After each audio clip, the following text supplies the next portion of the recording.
Hi friends, welcome to design loom academy. இன்றைக்கி நம்ம பார்க்க போகிற டாபிக் என்ன அப்படின்னு பார்த்தீங்கன்னா, ட்ரான்ஸ்ஃபார்ம் டூலுக்கு வந்து பாஸ்வேர்டு வந்து Ctrl+T. அது எங்கே இருக்குன்னு பார்த்தீங்கன்னா, எடிட்டில் ஃப்ரீ ட்ரான்ஸ்ஃபார்ம் அப்படின்ற ஆப்ஷனில் இருக்கும். ஓகேங்களா? இது எதுக்கு யூஸ் ஆகுது அப்படின்னு பார்த்தீங்கன்னா, ஒரு சப்ஜெக்ட் ஒரு இடத்துல இருந்து இன்னொரு இடத்துக்கு மூவ் பண்ணுறதுக்கு. ஓகேங்களா? இப்போ நான் Ctrl+T ப்ரெஸ் பண்ணிட்டேன், அதாவது ஷார்ட்கட் ப்ரெஸ் பண்ணிட்டேன். இப்போ இந்த இடத்துல இருக்குது, இந்த இடத்துல இருந்து நான் கீழே எடுத்துகிட்டு வரணும் அப்படின்னா எனக்கு இந்த டூல் வந்து ரொம்ப யூஸ்ஃபுல்லாக இருக்கும். அதேமாதிரி இதோட சைஸ் வந்து நான் இன்க்ரீஸ் பண்ணணும் ஆர் டிக்ரீஸ் பண்ணணும் அப்படின்னா நீங்கள் இந்த ஆங்கர் பாயிண்ட்டை பிடிச்சி இழுத்தீங்கனாலே போதும், அதோடைய சைஸ் வந்து இன்க்ரீஸ் அண்ட் டிக்ரீஸ் ஆகும்.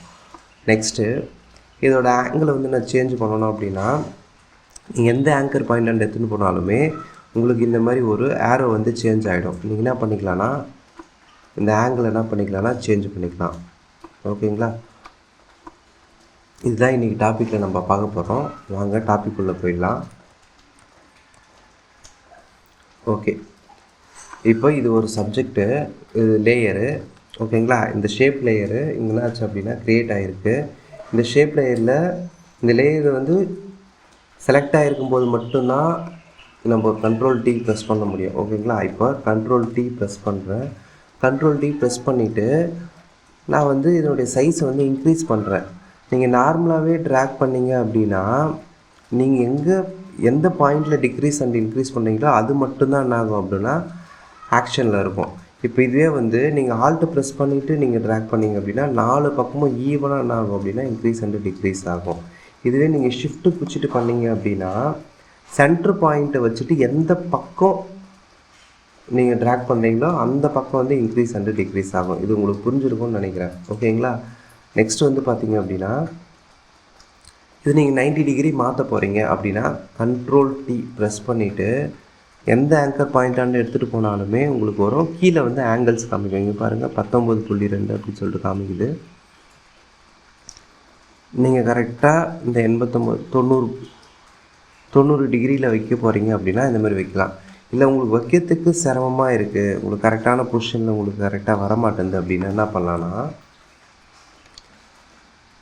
Ctrl+T இருக்கணும். ஓகேங்களா? இப்போ பாருங்கள், வெளியே நான் அன்செலக்ட் பண்ணிவிட்டு நார்மலாக நீங்கள் ரைட் கிளிக் பண்ணும்போது வராது. அதுவே Ctrl+T ப்ரெஸ் பண்ணிவிட்டு நீங்கள் ரைட் கிளிக் பண்ணிங்கன்னா இந்த மாதிரி வரும். இப்போ நீங்கள் வந்து ரொட்டேட் 90 டிகிரி கிளாக் வைஸ் கொடுத்தீங்க அப்படின்னா கிளாக் வைஸில் 90 டிகிரி வந்து ரொட்டேட் ஆகும். நீங்கள் வந்து அந்த ஆங்கிளை பிடிச்சி கரெக்டாக ட்ராக் பண்ணி 90 டிகிரியில் விடணும்னு கிடையாது.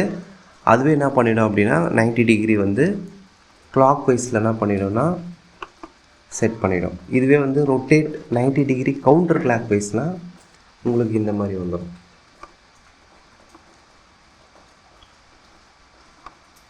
ஓகேங்களா?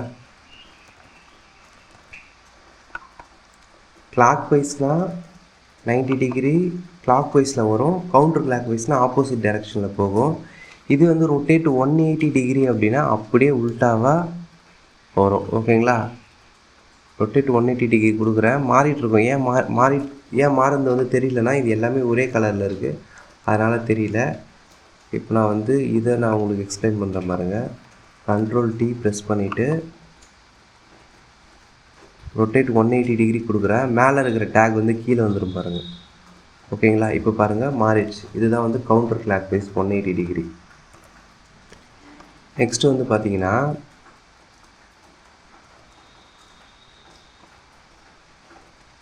இதை நான் ஒரு காப்பி எடுத்துக்கிறேன். ஆல்ட்டு ப்ரெஸ் பண்ணி ட்ராக் பண்ணிங்கன்னா ஒரு காப்பி வரும். அதேமாதிரி ஆல்ட்டு ப்ரெஸ் பண்ணி ட்ராக் பண்ணிங்கன்னா ஒரு காப்பி வரும். சரி, நான் இந்த இடத்துல வைக்கிறேன். அப்போ எனக்கு டேரெக்ஷன் வந்து இதே மாதிரியே இங்கே வரணும் அப்படின்னா என்ன பண்ணணும் அப்படின்னா Ctrl+T ப்ரெஸ் பண்ணுங்கள். Ctrl+T ப்ரெஸ் பண்ணிவிட்டு ரைட் கிளிக் பண்ணிவிட்டு ஃப்ளிப் ஹரிசாண்டல் கொடுத்தீங்க அப்படின்னா அந்த டேக் வந்து கரெக்டாக அந்த கார்னரில் வந்துடும். புரியுதுங்களா? நெக்ஸ்ட்டு இந்த டைரெக்ஷனில் இருக்கிறத எப்படி கரெக்டாக கார்னரில் டேக் எடுத்துகிட்டு போகிறதுனா Ctrl+T ப்ரெஸ் பண்ணுங்கள், ரைட் கிளிக், ஃப்ளிப் வெர்டிக்கல் கொடுங்க. கரெக்டாக என்ன ஆகிடும் அப்படின்னா அந்த டேக் வந்து டேக்கோட கயிறு வந்து கீழே கார்னரில் வந்துடும். எல்லாம் ஈவனாக இருக்கிற மாதிரி தெரியும். அகைன் இதை ஆல்ட்டு பிடிச்சி ப்ரெஸ் பண்ணுங்கள்.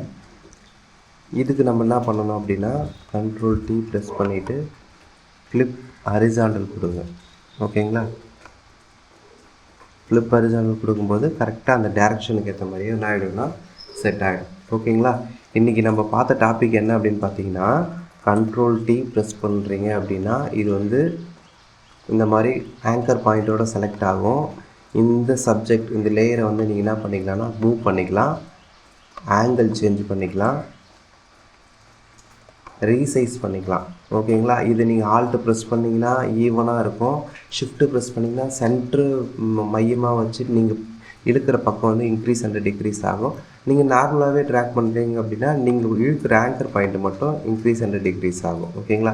இது அக்யூரேட்டாக 90 டிகிரி 80 டிகிரி மாற்றணும் அப்படின்னா Ctrl+T ப்ரெஸ் பண்ணிவிட்டு ரைட் கிளிக் பண்ணிவிட்டு rotate 180, rotate 90 degree, rotate 90 degree counter clockwise கொடுக்கலாம்.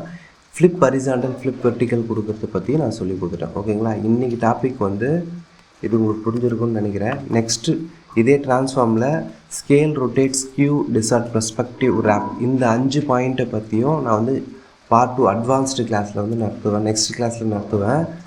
நம்ம சேனலை சப்ஸ்கிரைப் அண்டு ஷேர் பண்ணுங்கள் ஃப்ரெண்ட்ஸ், உங்களுக்கு கண்டிப்பாக யூஸ்ஃபுல்லாக இருக்கும். தேங்க்யூ.